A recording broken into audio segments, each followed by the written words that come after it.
আসসালামু আলাইকুম। ওয়েলকাম জানাচ্ছি সবাইকে আজকের মজার এবং নতুন রেসিপিটি দেখার জন্য। কাছে দূরে দেশ বিদেশে যে যেখান থেকে আমার এই রেসিপিটি দেখছেন তাদের সবাইকে অনেক অনেক শুভেচ্ছা। আর রেসিপি অবশ্যই ট্রাই করবেন। রান্না করলে বোঝা যায় এটার স্বাদ কেমন। আজকে তৈরি করে দেখাচ্ছি পটলের রেসিপি। পটল দিয়ে অসম্ভব মজার এই রেসিপিটি অবশ্যই একবার ট্রাই করবেন। অসম্ভব মজার গরম গরম ভাতের সাথে এই ভাজিটা যখন নেবেন তখন এই ভাজি দিয়েই ভাত খেতে থাকবেন। মনে হবে যে আর কিছু নিলে এই ভাজির স্বাদটা নষ্ট হয়ে যাবে, এতটাই মজার। আর করলেই বুঝতে পারবেন। রুটি পরোটা দিয়ে অথবা সাদা ভাতের সাথে এই ভাজিটা অসম্ভব মজার। আমার কাছে তো খুবই ভালো লাগে পটলের এই ভাজিটা। পটল দিয়ে আমি পড়ার সময়তেই এই ভাজিটা রান্না করে থাকি। এই ভাজি খাওয়ার স্বাদ আমি বলতে পারি না, তাই অনেক সময়ই এই ভাজিটা রান্না করি। আপনারাও অবশ্যই একবার ট্রাই করবেন। খাবার টেবিলে যদি এমন একটা ভাজি থাকে তাহলে খাওয়ার আকাঙ্ক্ষা অনেকাংশে বেড়ে যায়। এই ভাজি দিয়ে ভাত খাওয়ার সময় 1 প্লেট ভাত খাবেন না, 2 প্লেট ভাতেই খেয়ে নেবেন। আবার বারবার ভাত নিতে মন চাইবে আপনার। এতটাই অমৃতের সাথে তৃপ্তি সহকারে ভাত খেতে পারবেন এ ভাজি দিয়ে। পরিবারের সবাইও খেয়ে খুবই পছন্দ করবে। ছোট বড় সবাই দেখবেন এ ভাজিটা ফ্যান হয়ে যাবে। অনেক মজার। আমি বলবো অবশ্যই একবার ট্রাই করবেন। এখন তাহলে মূল রেসিপিতে চলে যাব আর ভাজিটি তৈরি করে নেওয়া যাক। সে পর্যন্ত সবাই সাথেই থাকবেন। প্রথমে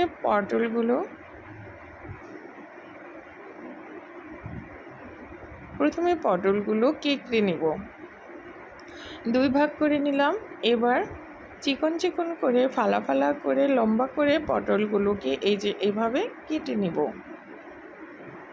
প্রথমে কেটে নিয়েছি, এরপর পটলগুলোকে এই যে এভাবে ভাজি করার জন্য কেটে নিলাম। সবগুলো পটল আমি এই যে এভাবেই কেটে নিলাম। এবারে প্যানে দিলাম, একটু বেশি করে তেল দিতে হবে। পরে এই তেল দিয়ে আবার অন্য আইটেমের রান্নাটা করে ফেলতে পারবেন। এখন একটু বেশি তেল দিয়ে পটলগুলো প্রথমে ভেজে নেব।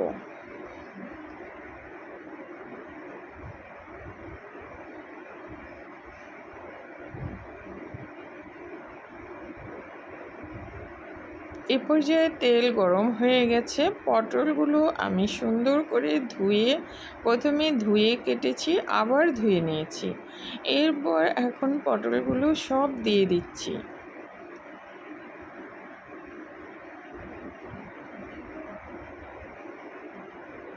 এই রান্নাটা করে খাওয়ার পর আপনারাও বুঝতে পারবেন যে এটা কতটা মজার হয়ে থাকে। এবারে নেড়ে চেড়ে মিশিয়ে নিচ্ছি তেলের সাথে।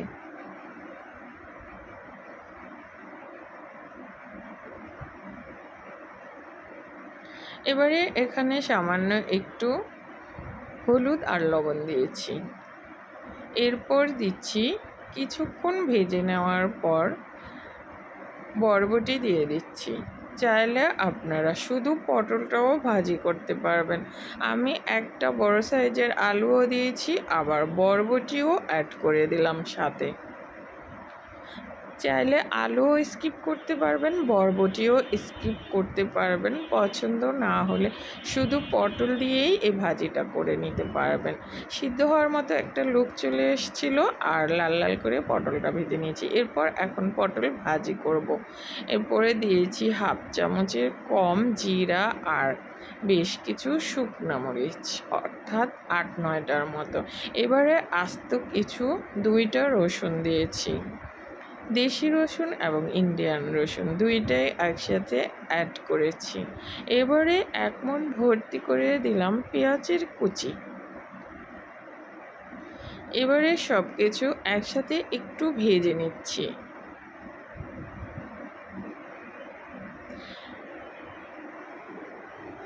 এই ভাজিতে পেঁয়াজ আর রসুনটা একটু শুকনো মরিচটা বেশি দিতে হবে।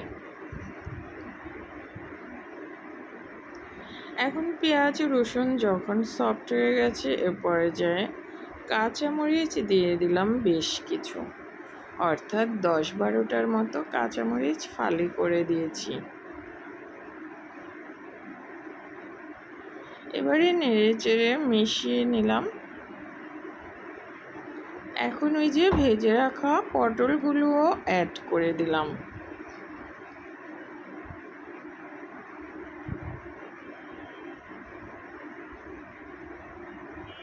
এবারে চুলার আঁচ মাঝারিতে রেখে নেড়ে চেড়ে ভাজিটাকে ছড়িয়ে ছিটিয়ে রাখলাম।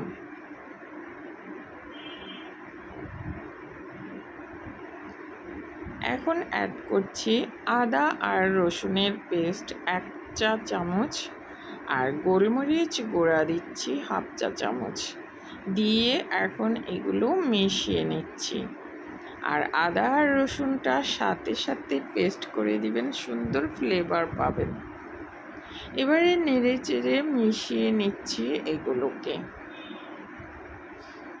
এখন দিচ্ছি 1/2 চা চামচের একটু কম মরিচের গুঁড়া। মরিচের গুঁড়াটা দিয়েও নেড়ে চেড়ে মিশিয়ে নিচ্ছি।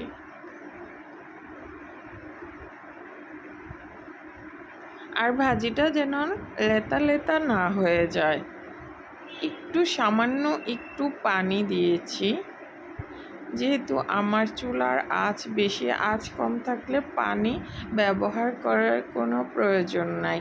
আর আমি এখানে 1 প্যাকেট ম্যাজিক মশলা দিয়ে দিলাম। আপনারা চাইলে এখানে চাট মশলাও ব্যবহার করতে পারবেন। এবারে নেড়ে চেড়ে মিশিয়ে ছড়িয়ে ছিটিয়ে ভাজিটাকে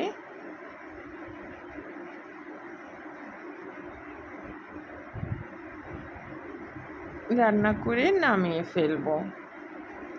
এবারে দেখেন কালার চেঞ্জ হয়ে গেছে রান্না করতে করতে, আর আমার ভাজিটাও এ পর্যায়ে দেখতেই পাচ্ছেন কমপ্লিট হয়ে গেছে।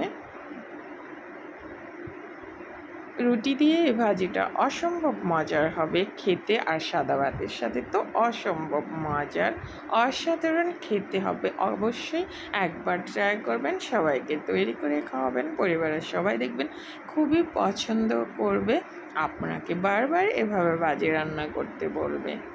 অনেক মজার, অবশ্যই ট্রাই করলে আমাকে জানাবেন আপনাদের কাছে কেমন লেগেছে। ভীষণ মজার ভাজি, অবশ্যই ট্রাই করবেন। আজকে তাহলে বিদায় নিচ্ছি। সবাই ভালো থাকবেন, সুস্থ থাকবেন। Enough for today. পরবর্তীতে আপনাদের জন্য চলে আসবো মজার কোনো রেসিপি নিয়ে। সে পর্যন্ত সবাই ভালো থাকবেন।